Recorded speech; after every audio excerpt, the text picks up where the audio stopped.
Oes yna, a fe oedd yna, fywyd ar y blaned Mawrth? Mae'n gwestiwn mae gwyddonwyr ac eraill wedi bod yn siarad amdano ers blynyddoedd mawr. Mae'n hynod y cyffrous felly bod Prifysgol Aberystwyth yn rhan o dîm rhynghwladol sy'n ceisio ateb y cwestiwn yma, a bod ni'n chwarae rhan allweddol yn haith exymars asiantaeth gofod Ewrop, ISA, sydd i fod i gychwyn yn 2028. Mae nifer o crwydryn wedi cael ei anfon i'r blaned Mawrth dros y 50 mlynedd dwytha nawr. A mae rhan fwyaf ohonyn nhw yn beth sy'n robotic geologists. So eu pwrpas yw i ffeindio allan sut mae planed Mawrth wedi ffurfio a beth sy'n digwydd yna i datblygu fel mae o. Ond mae'r crwydryn exymars yn cael ei anfon i edrych am fywyd. So da ni ddim yn gwybod os oes yna fywyd neu os bywyd wedi bod ar y planed Mawrth o blaen, a dyna pwrpas y crwydryn exymars.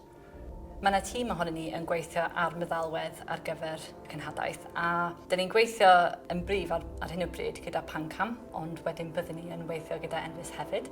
A dyn ni'n gweithio ar meddalwedd a fydd yn galluogi pobl i edrych trwy'r lluniau mae Pancam yn anfon ôl ac i brosesu nhw i edrych ar beth sydd yn y cerrig i gyd.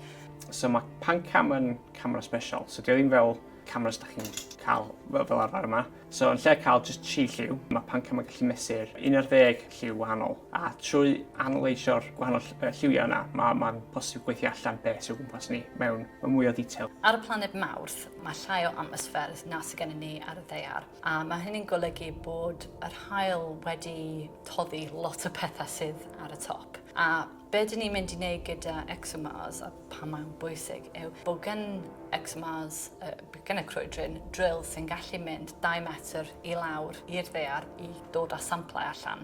A dyn ni eisiau mynd 2 metr i lawr achos dyn ni'n gwybod bod yr haul wedi toddi pethau, coginio pethau uwch hynny.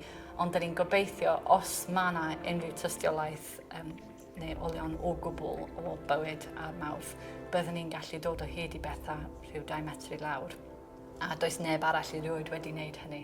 Mae nifer o challenges i cael pethau i weithio yn iawn ar y planed Mawrth. So un o'n nhw yw ffaith bod o'n oer. So ar y ddaear mae angen i'r technoleg gweithio o 20 grad Celsius i minus 20 grad Celsius. Ond ar y planed Mawrth mae angen gwneud siŵr bod nhw'n gallu sefeifio o 20 grad Celsius i minus 120 grad Celsius. So mae'n effernol oer yna dros nos. So mae rhaid i nhw para dros y tymheredd yna, a hefyd gweithio o minus 50, minus 50 Celsius. So dyna fath o tymheredd yn dechrau bob bora. So mae yna lot o gwaith i cael ei wneud i wneud siŵr bod bob dim yn gweithio dros y tymheredd yna. Ar y funud, da ni ddim yn gwybod os oes bywyd yn unman arall heblaw pan yma. So os da ni'n gallu ffeindio rhywbeth sy'n deitha ni bod yna bywyd yna neu wedi bod ar planed drws nesaf i ni, bydd hwnna'n just newid beth ni'n deall o'r bob dim yma.